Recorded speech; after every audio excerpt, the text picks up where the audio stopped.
Welcome back to the Whitton and YouTube channel. So today is maybe the first episode, albeit kind of unofficially, of what I'm going to call the Whitton podcast. I know, original name.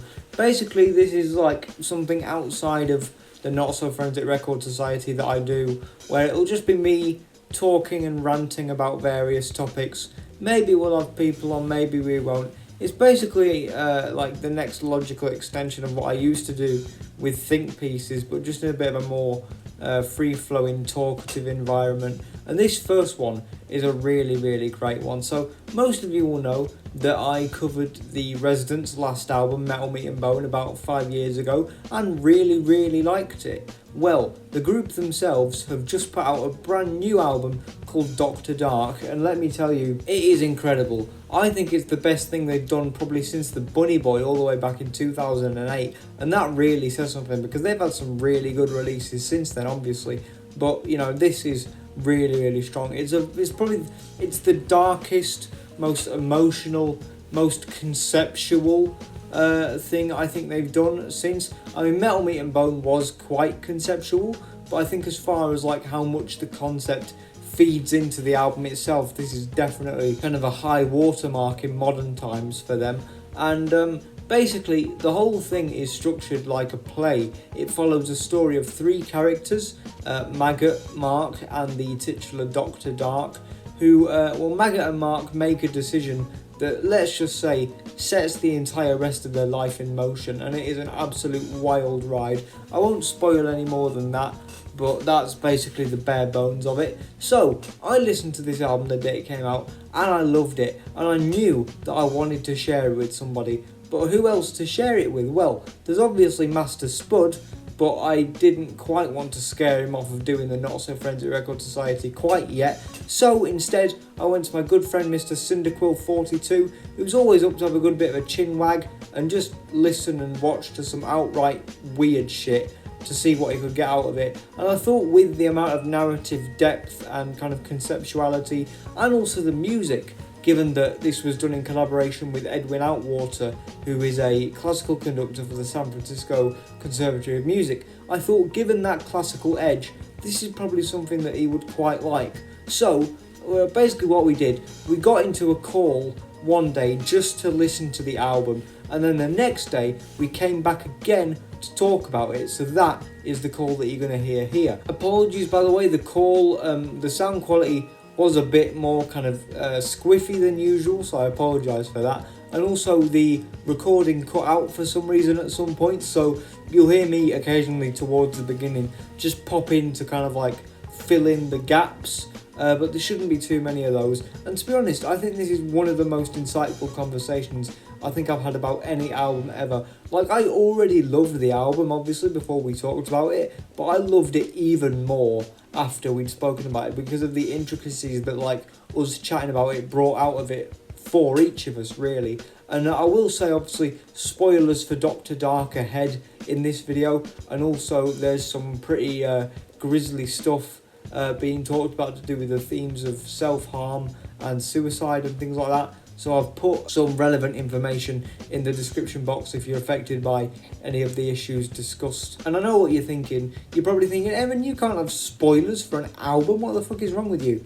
But believe me, oh, you can. So, with all that out of the way, I'll leave me and my good friend Cyndaquil42 to talk all about the Residents' brand new album, Dr. Dark, which you can also buy in the description, just to let you know. Alright, enjoy. So, we have recently listened to the Residents' brand new album, Dr. Dark, made in collaboration with Edwin Outwater, a conductor for the San Fransisco Conservatory of Music, and I have my good friend Mr. Cyndaquil42 with me to discuss it. So, I guess what I would start off with as a question to you maybe is, I've shown you, I think, the Bunny Boy, a bit of Eskimo before as well. What to you sets this apart from those? This one feels more like full than the other ones, if that makes sense. Like, this one feels more like a play and feels the music sort of feels more fleshed out. Yeah. When I was listening to the other ones, a lot of the time it felt like there was quite, not a simplistic, but quite a, they had an idea of like, okay, this is going to be a melody.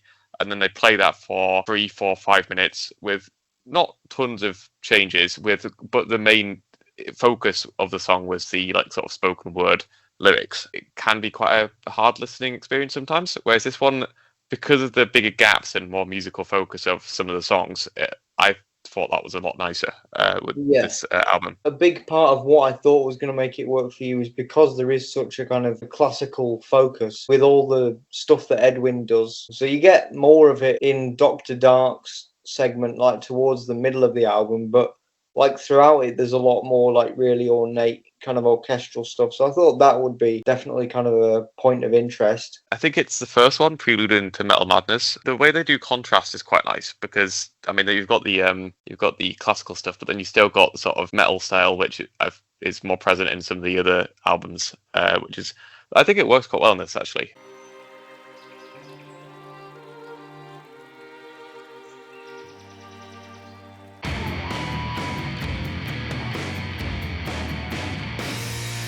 We'll talk about it a little bit when we first listen to it, but the sort of musical motifs throughout the entire thing, like sometimes that can get a little bit old, but I think for this one, most of them I think were done really, really well. It's not the thing where it's like bashing you over the head with it, where it's like, okay, yeah, we get this as a motif.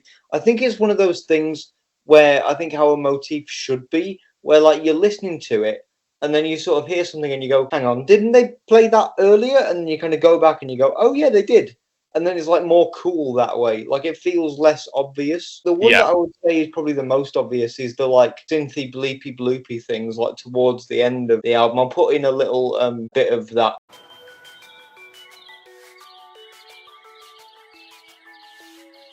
For me, Dr. Dark's theme was the most obvious. I think the bird thing is probably more obvious, but I think as a motif, when you listen to it, the Dr. Dark one was felt a lot more like weight behind it, if that makes sense. The, as I said, bleepy bloop things are quite additive. They're in the background sort of thing in quite a lot of the tunes, whereas I find the Dr. Dark sort of motif is a lot more the main focus. I think She Was Never Lovelier, I think, is the song where it's the most just, I think the entire song is that motif. And then I think Remembering Mother has it pretty much the exact same motif for most of the song. For me, I thought that motif got a little bit boring at some points. Felt a lot more like the previous albums. Alone in Russia,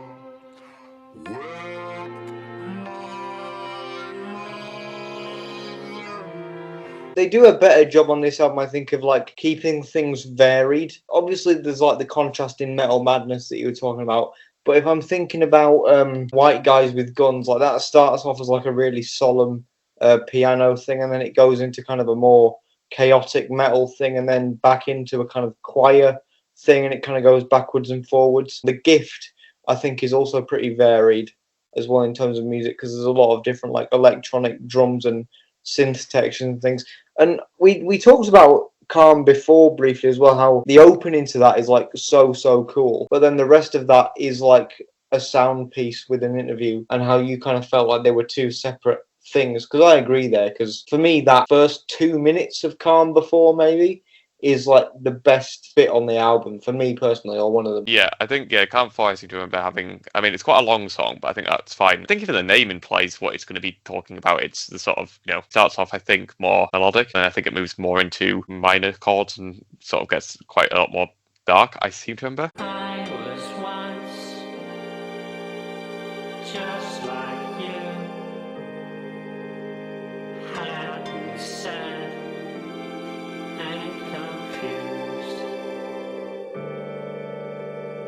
I agree that contrast is a really big thing. I also think that the way they do dissonance on this album, I think, is really cool as well. So there's a moment on Remembering Mother, I think, where like it's like really calm, and then all of a sudden it goes into this like really intense, like almost shouted choir passage, and then back out again. And then on Survived, I think you get like the quite chaotic, like discordant synths and the sound effects and things, but then you have like a Christian church choir going on in the background, and it's kind of that mesh of ideas is quite interesting to me, I think. Especially if you're looking at not from the musical side of things, but from a story perspective. The whole stuff about Jesus and them being religious, like contrasted with the morally ambiguous Dr. Dark stuff, and the sort of just semi horror story of Maggot and Mark in the first place is interesting.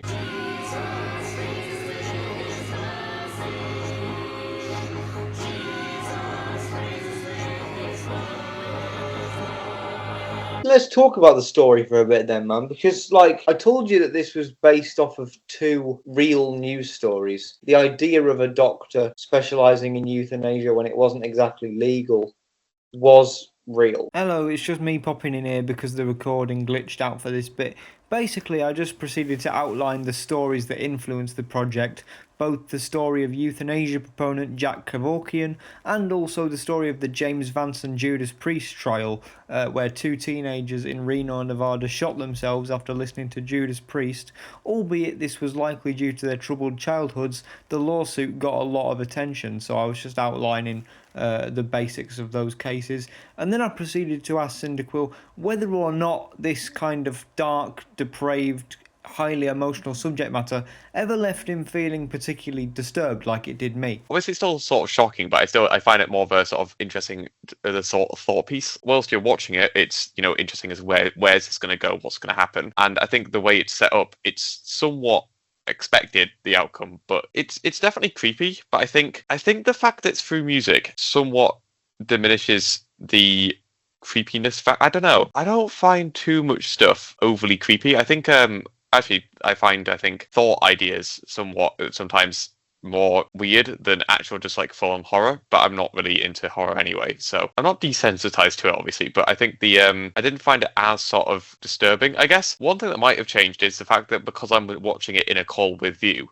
and not just on my own in a room, I think if you were on your own watching it or listening to it, I think that probably adds a bit more to it. It might genuinely be the darkest album they've ever done, because they've done albums about like serial killer characters, but I guess because it's based on something real, they're able to bring an element of humanity to it that doesn't really exist in a lot of their other stuff because it's so kind of fantastical and like fully fictionalized. It's definitely one of the most sort of dark musical pieces I've listened to off the top of my head. I don't think I have listened to anything as dark from a musical perspective. More dark things are usually done in a visual, or potentially they're just real life. It's a very interesting take on taking a real story and making it into a sort of media, I guess. You alluded earlier, and we'll talk about the music in a second, because I kind of wanted to go through some of that in more detail. But the question that I would ask to you then in regards to the story, if we're wrapping this bit up, you said that like from the beginning, kind of, or close to the beginning, you kind of knew where it was going, because you get introduced to Maggot and Mark, and then you get introduced to Dr. Dark afterwards, and you kind of go, oh, okay, you kind of know where it's going. But the question that I put to you when we were listening to it is like, was it kind of a thing where like you knew where it was going, so you were kind of like bored waiting for it to happen? Or was it like you knew where it was going, but like you were surprised by how it got there almost? There's definitely a sense of like dramatic irony when you're listening to it, because you know things that the characters don't. Like, you know about Dr. Dark's existence, and then you know that Mark's going to be introduced to Dr. Dark at some point, and then you expect that they're going to go through with it, and that's going to be where it wraps up. But I think there's a lot of elements that are added in that are definitely not expected, which is why it still remains interesting. Song 5, if I remember correctly, or maybe potentially song 6 with The Gift, where he's sort of introduced to Dr. Dark and who he is. Already by song 6 out of 16, you kind of already can tell where it's going, and then you're just given more context about who the characters are. But things like the sort of religious aspect, and I think also him having sort of like re-seeing Maggot and stuff, and then Maggot telling him to kill a bunch of people, that sort of stuff is very unexpected and hard to see coming, and that keeps it interesting, because then you go, oh, well, is he going to go with Dr. Dark, or is he going to do Maggot's option? And there's also potentially there's just a wild card things that, something completely unexpected could happen, and, maybe Mark, shoots Dr. Dark or something interesting. Something like that happens. It's just completely unexpected. Because we were talking about alternative endings and what could have worked. We thought that they could have made it more concrete, which I don't think would work, and you didn't think would work. And in that same vein, I think if Mark had shot Dr. Dark and then done some like corny one-liner where it's like, you finally got the gift given to you, tough guy, like that would have been really cringe. But I'm sure there are other ways that they could have ended it that would have been interesting. Yeah, I think leaving it vague definitely is one of the best ways to end something like this, because you aren't setting up an expectation that there's going to be something like concrete, that it kind of is set up in a way where ambiguous ending isn't something that leaves the reader going, listeners are going like, oh, this is annoying, whatever. Whereas, Yeah. which is a hard, it's hard to sort of tread that line between being annoying and being interesting. They could have been a bit more concise in certain things. There's a lot of backstory given to characters that's quite either not needed. Second little bit of clarification. So Cyndaquil basically just says here that the narrative tidbits we get in tracks like Remembering Mother are cool, but aren't necessarily that important or flesh out characters very much, and so probably could have been streamlined. The first person he killed was his mother, which is, I think, good enough. And then we're told, his mother's backstory, which I didn't think added tons. I mean, I still think it's interesting in terms of you understand why, like, that he had kind of a tough upbringing. So you understand that, and so you kind of sympathise with him, but cleverly it doesn't kind of give you reason to sympathise with him fully, because a lot of what he does is kind of morally grey. You kind of, okay, well, I kind of see where this guy's coming from, but, something gives me the heebie-jeebies a little bit. And I think, like, that is, to me, that's what Remembering Mother does. There are a few, like, I want to put it out there now. I love this album. Musically and narratively, I love it. It's my favourite of the year so far by quite a way. But there are, like, I think maybe White Guys with Guns and Maggot Remembers could have maybe been one thing, because White Guys with Guns just shows Maggot and Mark being, like, unhinged and kind of, parading guns and weed around and shit. So they probably could have had that be one thing. She Was Never Lovelier and Remembering Mother, again, could have maybe been one thing, like you say. I will say the end of the album, it's fine because it's leading up to, and I think even the song's called The Choice, it's leading up to this big finale choice thing. But I think there was a lot of, what's going to happen? What's the character going to do? And it really repeats this idea of these are the two choices of, these are the choices the character can make. What's going to happen? And you get presented these choices, and you get, it's not even like a devil and angel situation, it's just a devil and a devil situation. If one character saying do this, the other character saying do this. I think Take Me to the River is a great finale. Like, I think that wraps it up really, really well. In terms of, like, Gift Keeps Giving, Choice, and Old Man River, like, those three songs, to me, what they show is the dropping of Dr. Dark's, like, doctorly facade, right? Like, it starts off like Gift Keeps Giving. He's like, I feel your pain. I know where you are. I've helped loads of people like this, and I can help you as well. So, then it kind of starts off like kind of doctorly and kind of Hippocratic in that way. And then a choice is like, you can use my machine, but like you have to choose it. And it kind of is a bit coercive and a bit kind of winky, nudgy and creepy and weird. And so you're a bit like, this is a bit odd. But then Old Man River, by that point, it's basically just like, you better use my machine because that's the only way that you're ever going to be happy again in life. And it's like, that's when the creepiness really sets in. Quite often the lyrics, I don't want to say, like, it's almost a bit cheesy, if in a way, or like just overly edgy for the sake of it, if that makes sense. Yes, or like, yeah. I think the one you're thinking of is The Gift. I remember you talking about because the fictional examples of like gift recipients were kind of odd, but I think there was a line that I thought was really interesting, that which is what I found the kind of the creepiest. I know you said it was something where it's like, you said that one of the creepy things was the fact that in all of them they were like they wanted to die, and then one guy was just like, he needed to die. But the thing I found a bit creepy about it was the fact that in one of the examples he gives, he says that like after he killed them, his wife, I think it was, kissed him on the lips, and I just thought that was just weird. And the fact that the first, at least according to Dr. Dark, that the first thing that she did was kiss him. And it also is just weird that he's getting like somewhat even like, I guess you could argue, like sexual gratification from doing the thing he remembers isn't the killing, it's him getting a kiss from a woman is pretty interesting. Dr. Kevorkian, the real life doctor, was a painter, and so Homer, who is the art director as well, decided that Dr. Dark should be a painter.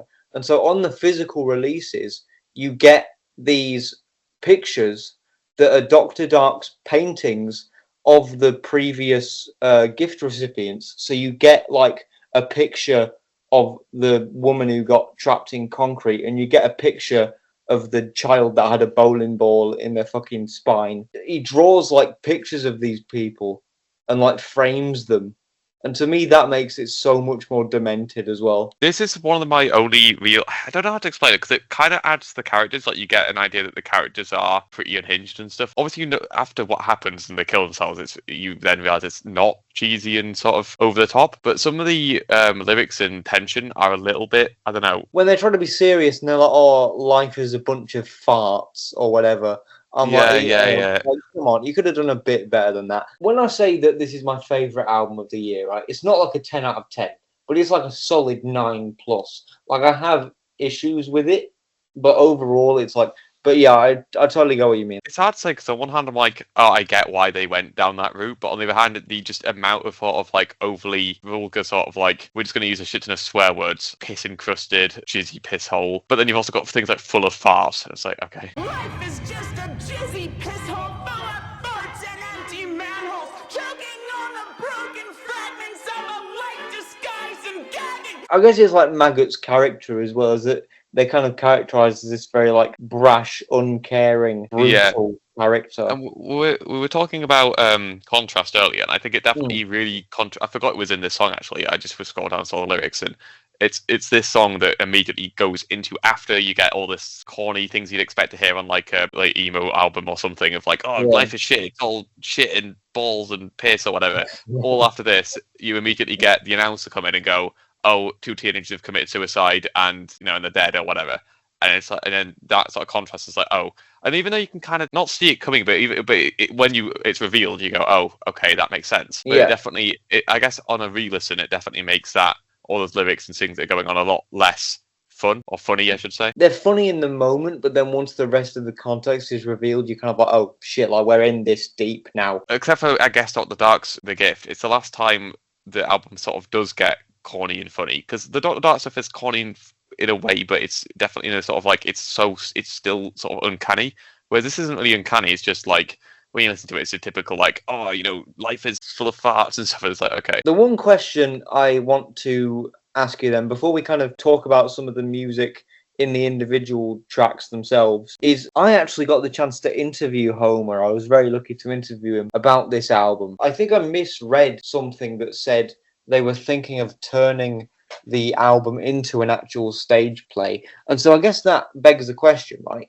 Let's say that this album was adopted and actually turned into a stage show, and it was like a jukebox musical where there's no dialogue, and all the dialogue is the music that you hear on the album, like performed by musical theatre actors. Would you want to go and see that? I think genuinely I would. It reminds me a lot of Blood Brothers. The story of Maggot and Mark is very similar to the story of what they're called, Edward, and I don't remember the exact names, but it's obviously it's obviously got a different thing. But the whole idea of bad upbringing is very prevalent in Blood Brothers, and the other child, the other twin, also has an older brother, I think. Influence is very similar to Maggot's influence on Mark, and they have it's a very similar story of someone taking someone down a pretty bad route and them getting into pretty bad stuff. And I mean, we touched on the music already, but to kind of go through the album, so the first 3 songs are definitely like the main metal section, which I think is really cool, because I think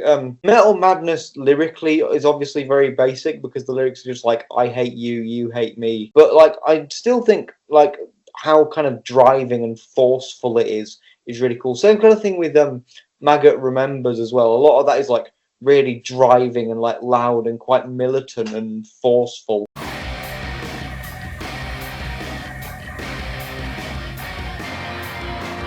Why It Goes With Guns is quite different, because that's kind of like more dramatic, because you kind of have like the heavy drums backed by the orchestra more. They do the metal style very well. I think I commented once that if they just did like a whole full like weird metal album, I'd be like really up for that. And this proves that they can do that. I mean, it's a shame that Nolan Cook, the guitarist who was with them on the Bunny Boy, wasn't with them for this, unfortunately. And funnily enough, for all the complaining that people do about Nolan, like a lot of the comments, or some of them that I saw, were like, a lot of these tracks are good, but they would have been better with Nolan's guitar work. And I do agree. But I think that these 3 tracks, they're quite different from each other, but they're all quite well done in what they're trying to do. Linking this point back to the previous point, what I thought was interesting about the tracks, I think here, is that if I remember correctly, they use sound effects alongside the lyrics. There's a lot of gunshots being used as bass drums. That, in a play scenario, would work quite well. Like, it feels like something you'd hear in a play of, like, sound effects being used alongside the music to create an atmosphere. And I think that's something the entire album does really well, is create atmosphere in every song.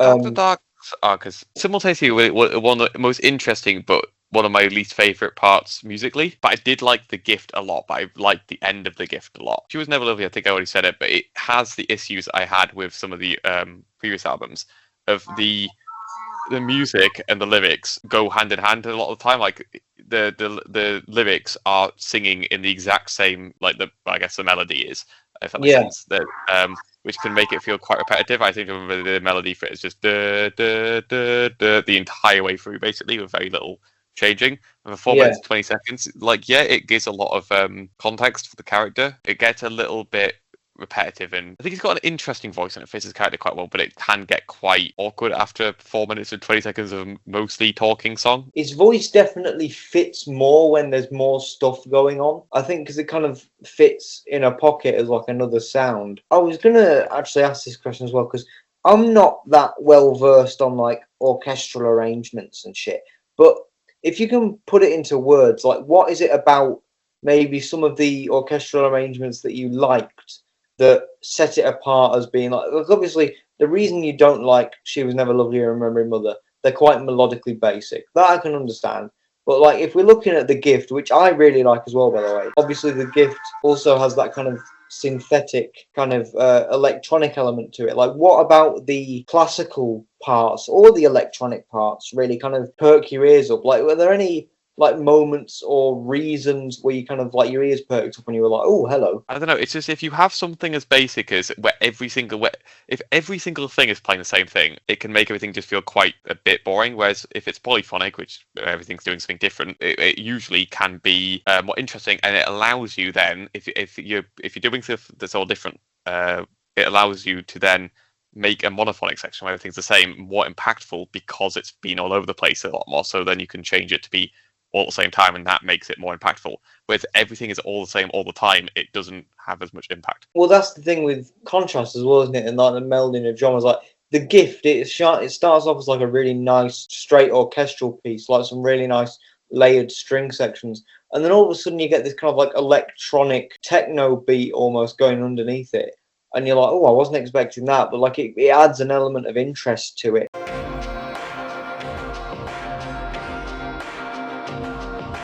It's a similar thing with Circle of Horns, where it starts off as like a straight classical piece, and then it has a bit of like an electronic backing, and then goes into like some sound effect stuff, and then has this like massive crescendo at the end of it. And then there's, I mean, I'm skipping ahead a bit, but then there's Unchanged as well, which has the like church choir, but then you get kind of like the dark, almost strutting type percussion underneath it, and then Mark's vocals.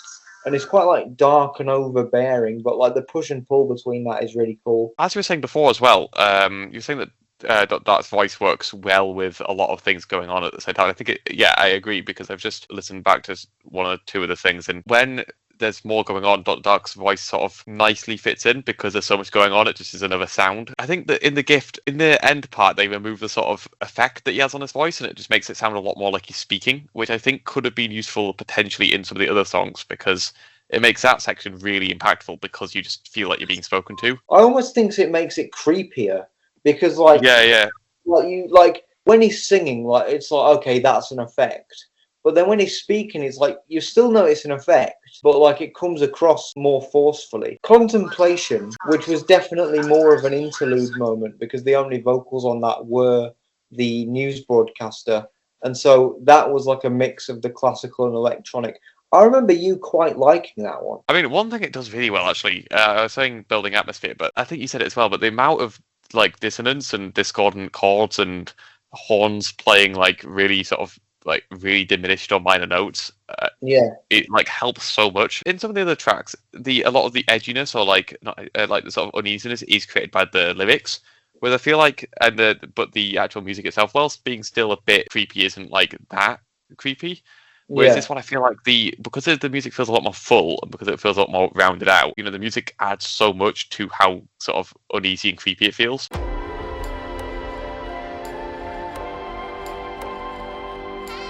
We might have talked about this earlier, and I might have already forgotten, but like how the news announcer works nicely narratively as kind of like a stopgap.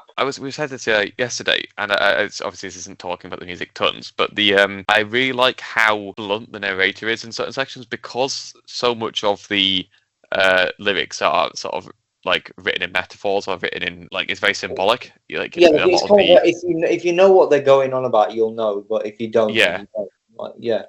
Yeah, whereas the news reporter really adds that just nice, bringing you back down to reality, just this is what's happening sort of thing. Almost feels like, if going back to the play thing, it almost feels like a narrator going, and now this has happened. It almost feels like the end of an act, actually. Well, which it's is quite funny. It's funny you should say that actually, because I believe the album itself is actually separated into acts.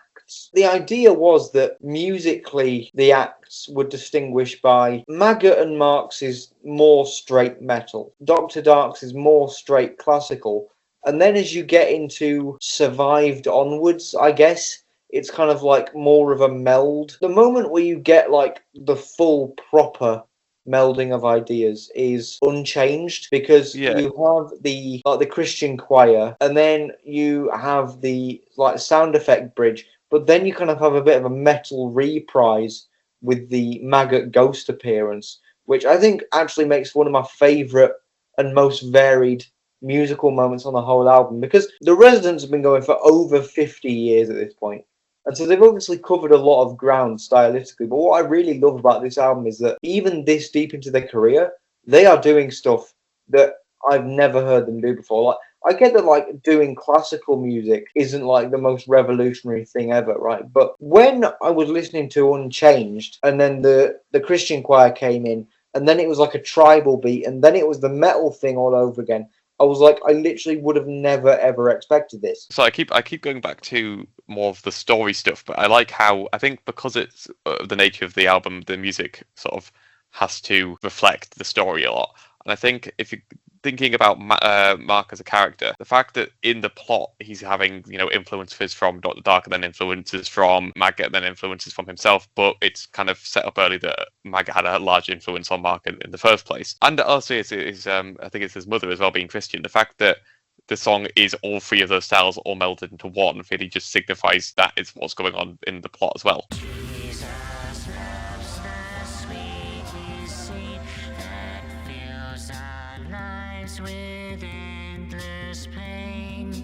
After Calm Before, I think we don't hear the news narrator again, which I think is actually good, because you kind of get it from Mark's perspective after that point, right? And it becomes kind of more real. I think with Circle of Horns, maybe, it starts off quite serene, and then you get like a bit more discordant, because then you hear the voice of the surgeon being like, "Oh, time for your next surgery." And like you can almost like hear like how the music shifts, like corresponds with like the fear that Mark is feeling, which I think is quite powerful. Such a like interesting album. Like I don't think I've heard anything really like this before. Completely admitting, I would probably not go out my way to listen to this if it's not something I would, you know, put on a playlist and listen to again really. But like I still think it's so interesting, if that makes sense. Like it's something that like genuinely is really, really cool and interesting. It's like a good film. The more you think about it and the more you rewatch it, the more little things you realize and the more you can start connecting things and be like, oh, maybe this leads into this and maybe that was because of this. You will look so much better after this next operation. So come with us. Take Me to the River is maybe the only time I can think of a Resident song sounding genuinely epic. Like the way they build up those like layers of strings, and then like the military like marching band drums and all the like group choirs and stuff. Like it's genuinely quite like like an emotional and moving moment because of how like massive it is. Like you really get like this climactic sense about it, which is really cool. It almost in a way feels like the sort of finale to sort of like a Lord of the Rings style. There's elements of it that feel like the sort of like concluding sort of victory grand thing, but in the reality the what it's actually, the content of the song is not sort of victorious at all. Which is then, I guess, mirrored by some of the more diminished parts of it. But there's little like snippets of it that feel very grand and sort of almost like victorious in a way. If you just took the instrumental on face value, it would kind of be like, you know, the warriors returning from a grand adventure, you know, weary but like, you know, happy that they've vanquished the monster or whatever. But then when you put it in the, one of the lines that really, really hit me in Take Me to the River was, take me to the river, which is obviously a metaphor for his life being taken, Mark's life being taken. And then it says, free me from a life that I will surely hate. It's kind of like a mix of things where it's like, it's kind of like freedom and relief in one breath for Mark, but also kind of like death and impending doom and kind of like finality. And like the way that they play with those two things. I just had an interesting thought as well, actually. I just thought of this now. It's almost even like that you talk about the sort of like victory stuff. It technically could be seen, if you're seeing it through the lens that he goes to Dr. Dark and that's how he ends his life. It could even be a victory sort of tune for Dr. Dark, because as far as we know, he's still running from the law, but he's not been captured, he's not been locked up. If we take it as the idea that he's convinced Mark to use a machine, then he's won, and then therefore the sort of victorious elements of the song could even be mirroring his character arc, if that makes sense.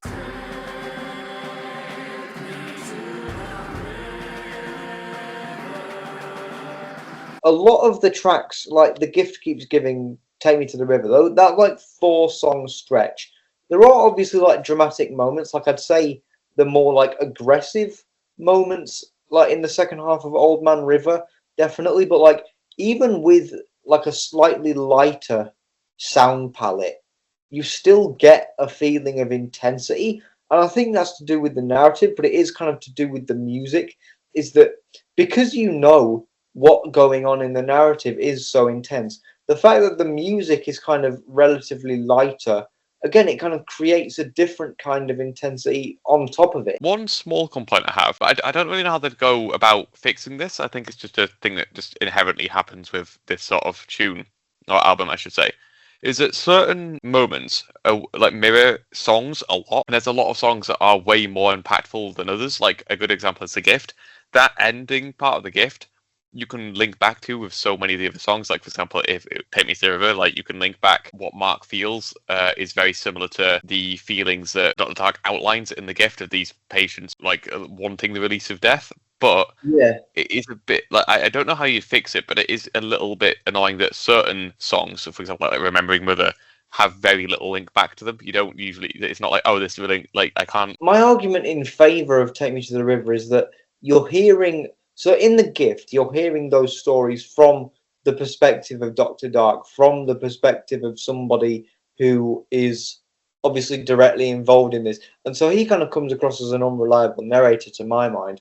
But to actually see it play out in front of you from the perspective of the person that it's actually concerning, for me, that takes on a whole different breadth of significance. Dr. Dark could tell us until the cows come home all the tragic stories of the people that he's helped, quote unquote, over the years, but to actually like see it play out in your ears, or hear it play out, I should say, I guess it's like, this is kind of morbid, but like anyone can think about death and how scary it is, but I can imagine that like when you're actually like facing it head on, it is like worlds more terrifying. And to me, that is what Take Me to the River is. The light music, right? Like a lot of the music in the last 4 tracks is like quite light, quite electronic based. There's a lot of classical moments going on, all of which are executed very, very well, by the way, in my opinion, I'd like to say.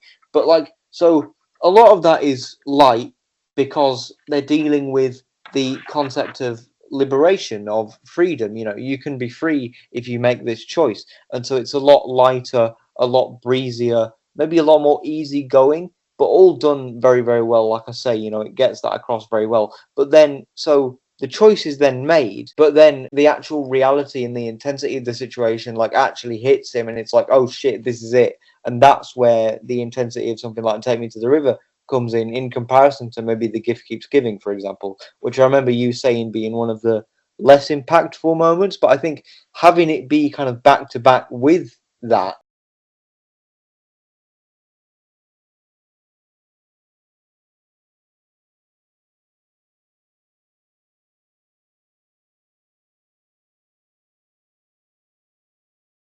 whilst things are happening, the main what you expect to happen. So I think that stretch does somewhat actually help the end feel more impactful. Does that make sense? It's not just a sudden like, oh, and here's the end. It's not just this is what you expect to happen and it happens. There's sort of long wait between it, and the sort of slow knowing what's going to happen, but just knowing it's going to happen over quite a long time is quite a lot better. This is slightly straying back into narrative. Like, obviously, I've talked about how I think a lot of the music is accomplished very, very well. Like, it's written very well. Obviously, the Residents and Edwin did a very good job on the musical side, but having those lighter tracks that may lyrically make the same point, and then having Take Me to the River as well, like, you're getting those dichotomy of styles, but it's because they're giving it, like, I know you've said that, like, having the same things kind of is redundant, but it's like they're giving it time to build. You know, it's like if you watched a film, right? Let's think about this, right? If you had to like distill a film down into the absolute core things that happen and string them together, the film would probably be about 45 minutes long.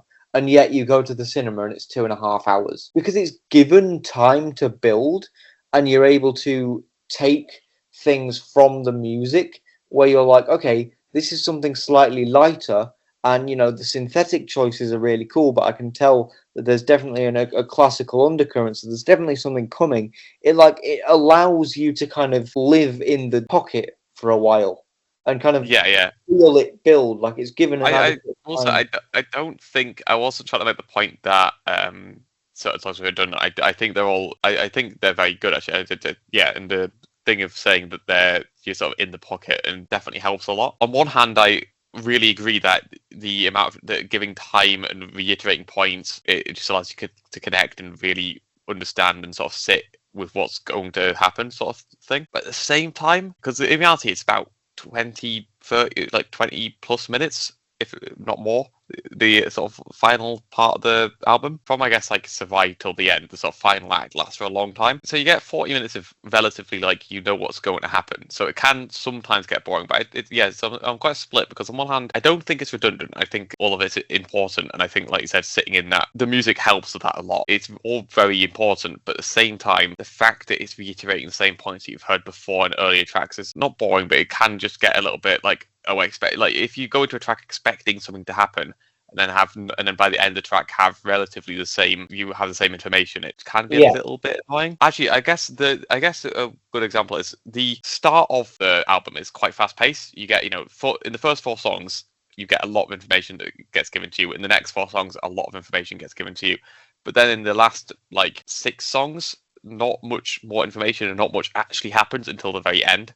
And that and then the sort of like narrative slowdown, it's needed and it helps. Can be a bit, I guess, slow, which got the point, but I mean, I guess the reason for it being slow, if I had to pick one out, is maybe for it being more contemplative, right? Like the intro to Calm Before is maybe the most, like, one of the most human moments we get from Mark, because we get, like, so Unchanged is kind of like his mother's perspective of him being pushed onto him.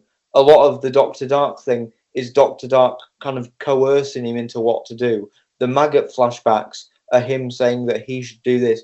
But Calm Before, the reason why I like it, aside from the music and the intro being frankly beautiful, like the way they layer that harp with the strings and things is incredible, but you get the words straight from the horse's mouth, right? And so it's a bit slower paced because you're really kind of getting to grips with this character.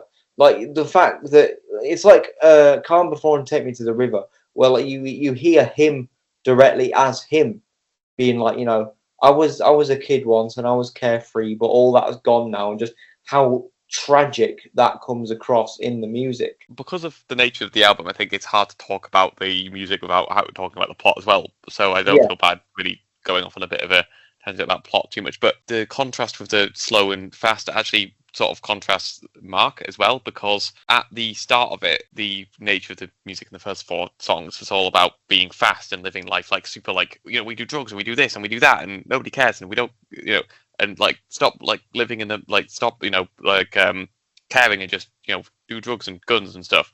And those songs are all very fast, mirroring, I guess, what Mark and Maggot are, feeling life of just take it fast sort of thing. And then the minute, after, especially like after Survived, it very much slows down. And I guess even the length of the song sort of mirror that. You get these big 6-minute songs. It slows down. There's a lot more thought behind the actions. If that makes sense. Like you don't even get the thought process at all of him killing himself. That's not even like it never gets talked about. It just is. It goes from the talking about how shit life is, kind of in quite a corny way, to then the announcer claim that they've killed themselves, which makes it feel like they haven't really had time. They didn't really even think about them shooting themselves. It was just they were drunk and high or whatever. You do get a little bit, because I think in Maggot Remembers, I don't know whether because it says dream, but it talks about him killing his parents and his siblings. I don't know if that actually happened or whether they just thought about that and they were just like a bit wrong in their head. Like Intention, for example, it's very sort of like life is a turd or whatever, and you never get the thought process behind killing themselves, which makes it feel like it was just very sudden and they just feel like, oh yeah, fuck it, and then they just shot themselves. Where the fact that he basically is doing the exact same thing in Take Me to the River, but instead of just a sudden, it doesn't even get talked about or really, and then it only gets announced by an announcer. In Take Me to the River, it's an entire 7 minutes of him slowly coming to terms with what's going to happen, sort of thing. Yeah, you do get a bit of that with Maggot, I think, because you get that bit, I think, at the end of Remembers, where it's like his voice is like a younger person being like, oh, I hate you, they don't love me anymore. So like you get hints of like that he's had an abusive childhood. But yeah, with Mark, I feel like Mark is definitely the protagonist in this story, right? It's like the sort of odyssey of Mark in a way. But I think that's good, because the way that Mark is characterized, I think, in the liner notes as well, like him and Maggot are obviously friends, but the way that it's characterized is like, oh, Maggot is the one that does drugs and like the shoots guns and stuff, and like Mark does that, but it's basically just because he's like Maggot's lackey, basically. Like he's really kind of easily impressionable, but like still has that connection to his mom and to God, and so there's kind of that conflict there, which I think is really interesting. Yeah, and that even leads into the stuff with Dr. Dark as well, because it's set up that he's easily impressionable. It sort of sets up this sort of tragedy that because he's so easily impressionable, Dr. Dark probably will have quite a large impression on him, and therefore he will maybe go through with that. But I think what I was basically trying to say is I think it's interesting how quick he comes to the decision in the first 4 songs. You get double the amount of songs of him basically coming to the exact same conclusion, but it's obviously there's a lot more going on with it, and therefore you get a lot more time to hear his thoughts, which I think is interesting. Yeah, because I think in Unchanged, the narrative behind that is that his mum's like, oh, you might be in hospital, but like, try sing a hymn and keep your spirits up. So like you hear him singing it, but then the way it's portrayed in the narrative is like he just can't bring himself to do it. So you get the sense that he's like really struggling and like trying to find something, but he just can't do it. It's almost like he's already given up, but then he's trying to find a reason to keep living, but isn't. But to bring up a musical point as well, the fact that that choir sounds so brilliant and triumphant and kind of, really bright and like hopeful and like, Jesus never walks away, and that big kind of group thing. But then on top of that, you have Mark, whose voice is kind of shaky and weedy and kind of not all there. It's the dichotomy between the hopefulness that maybe his religion is supposed to bring and the reality of like, this is what my life is, On one hand, I'm very happy that the death of Maggot, and not death, but attempted suicide of Mark is so sudden, if that makes sense. I think that's good. But it would have been maybe really interesting to have a song from Mark's perspective of what happened in that sort of lead up just before he shot himself. It would have been very interesting to know what was going on. I guess if he's high or drunk and, he maybe didn't have much of a thought process and can't recall what happened, but I think it still would have been really interesting to know what they were thinking before that happened. I know that I guess you could argue that Maggot Remembers and stuff shows you some of their thought process, but it would have been really interesting to have the exact... Because Mark's conflicted, right? Yes, totally. So you'd get some of him being like, this is maybe going somewhere that I don't quite want it to go. And then, you get the stuff that you get in Tension. But you see, I agree. I think that would have been a cool little... Like, going back to the fact that it's a real-life event, what really confuses me, at least in a real-life event, is usually if someone's high or drunk. The minute something sudden and actually real happens, like something really really bad happens, usually, I think, obviously don't have much experience, but the person will then sort of snap out of their drunkenness a little bit and then be like, oh shit, like what the fuck's happening, sort of stuff. Whereas the fact that they both did it and both attempted suicide, unless they did it at the exact same time, it definitely, the fact that they both went through with it is really interesting. The fact that one of them, what I would have expected to happen is one of them kills himself and the other one then sees it and then is shocked and goes shit and then doesn't do it because they've just seen someone else kill themselves, and that's a pretty shit thing to see. But the fact that they both went through it is just so interesting. I think in real life, I think it was because they both had quite troubled upbringings, or at least they felt quite troubled. And so I guess James Vance, his thought process maybe was, I've just seen my mate shoot himself dead. What else have I got? I think that maybe is where Mark's coming from as well, if they're trying to mirror that story. Yeah. See that bear out later on. It's that line again, free me from a life that I'll surely hate, because his mate's been shot, his mum doesn't love him, his face is mangled to fuck. I think it's so interesting because obviously it's hard, you got to sort of, it's a weird idea, but you've obviously sort of got to put yourself in the character's shoes, and that's quite hard, Mark, because it's just such a sort of foreign concept to be in that position. If the fact that after seeing a friend shoot himself, you don't see the aftermath of is what he looks like after he shot himself, the blood everywhere, his face just being fucked up or whatever, and then look at that and think, yeah, I'm about to do that to myself, and then do it, is pretty insane. I think to me at least, going the fact that it is a real life event, I think if you'd see that, I would assume that you'd pretty quickly be like, oh shit, I don't want to do this. Which is why I'm genuinely interested in the actual real life events of how it's the sort of thing that sadly, because they probably were high and drunk, we'll never really know. It would be so interesting to know, did one do it at first and they one did it a bit later, or did they both do it at the exact same time? In real life, you do, because there's a whole documentary on it. I really recommend you watch. However, obviously I haven't seen it, but I assume because they were high or whatever, the account of what happened is probably quite bitty, if that makes sense. Yeah. But I think you see it in real life and kind of in Dr. Dark as well, where it's like what you say. After you see someone do something like that, reality would hit you, right? And so it does, and it hits James Vance in the documentary once the thing's gone to trial, and it hits Mark when he's in the operating room and he's like, holy shit, what's just happened? You do see that.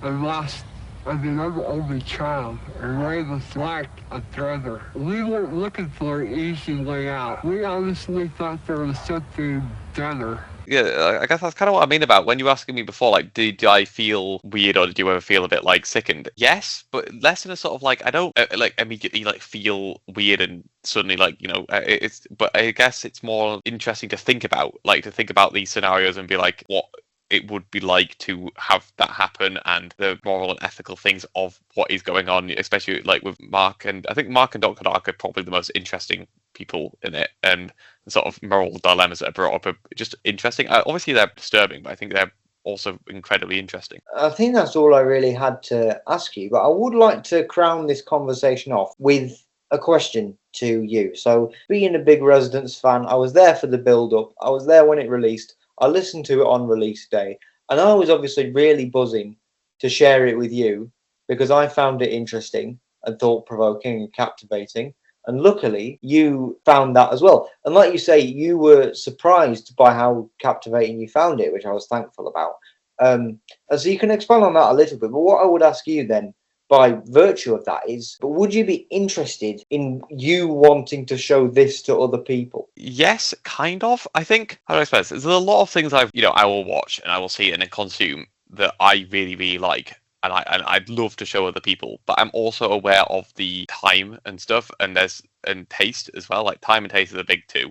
Of does the amount of time it will take to show someone this thing is that something that I think is worth it? Taste as well, is someone going to like and enjoy listening or watching or playing whatever it is? I guess with this, it's I know that this is a sort of it's a very two-way relationship sort of thing of I will show you something, you will show me something, and I always afterwards it's always still interesting whether I still, even if I didn't like it, I still get to take away of I didn't like this, why didn't I like this sort of thing. Or at least if you show something to me and I don't like it, what I can get from it is okay, I understand why you like it. And I think with music, that's a good thing. And I think with the nature of this, because it's so story based, I think it's hard to say. Like, yes, I would maybe show someone this. I think depending on the context and like situation. The nice thing about this is it doesn't require much like background information or like, oh, you need to know that this happened because of this. I think there's some background information you could have that helps, like the fact that this is a real story is interesting, and you might also want someone just to tell you exactly what's happening because some of the lyrics are kind of hard to follow. A good example, actually, I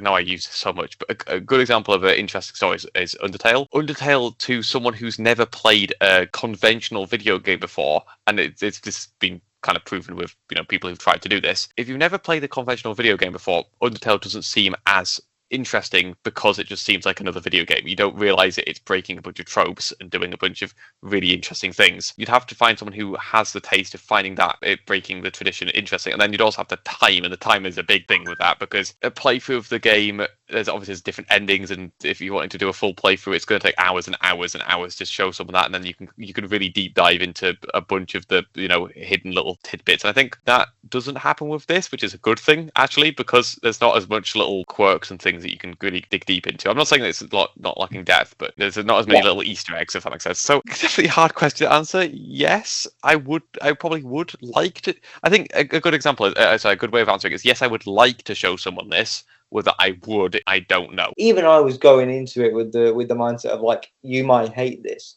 And so the fact that you were as pleasantly surprised as you were. I guess a good example of something actually is it's music related actually, because I think this is a good way of putting it. Is something like Jamie Page, for example. Machine Love, for example, is such, in my opinion, a good song. But to realize why the music video, for example, is so good, you already have to be a fan of the characters that are being portrayed in that and the sort of fandom. If you show that someone who has no idea anything about the community, you're not going to really realize that the music video has 10 years of content all boiled into one music video, and it's that isn't something that is going to be portrayed to someone who's never seen it before. It's hard for me to show that to someone. I think I wouldn't say the same with the Dr. Dark thing, but I'm just saying that like you have to be aware of someone's taste before showing it to someone. You have to be aware that you might have to explain a lot of things, and someone might not be immediately interested in wanting to watch it, which is the same with this. I was still interested in wanting to watch it, but I did admittedly expect this to be an hour and a half, 2 hour listening session of me maybe being a bit like not super interested in the music, but the music was still really good, which I was happy about. And so I guess that's a good segue. If you're at all interested after hearing us talk about this album, the link to it is in the description. I'll also put the link to the Resident store in the description so you can buy it. Please do, it's brilliant. I'll also link Cyndaquil's channel in the description as well. He plays through a lot of Geometry Dash levels. He even recently showcased one of his own layouts, which I thought was quite well done. So, if you're looking for like very like, casual but well done and enjoyable Geometry Dash content, definitely give him a watch. And thank you for coming on, mate. It's been a pleasure. Yeah, thank you. So take care, everyone. And until next time, we'll see you later.